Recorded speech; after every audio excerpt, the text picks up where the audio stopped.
اورژانس. سلام خسته نباشید. یه آقایی اینجا الان جلوی این نیمکت توی پارک افتاده زمین، حالش بده. نمیدونم، یه دقیقه وایسا. نه نبضش نمیزنه. یه شلوار سفید داره و یه کاپشن سبز رنگ هم پوشیده، عینک هم زده. بنده خدا. جان چه داره آدرس منو میدی عزیزم؟ حاجی بنده خدا نمیدونم چه شده. ای وای. میشه شما خودتون رو زود برسونی؟ کسی اینجا نیست داداش. حاجی جوونم بوده بیچاره. نبضش نمیزنه. کسی اینجا نیستش که.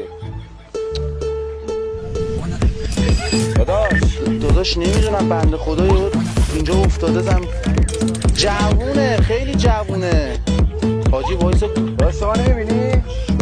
بذار گوشیشو بردار. حاجی یه دقیقه عینکشو بردار. عینکشو. بابا من که اینجام. مرده نبضش نمیزنه.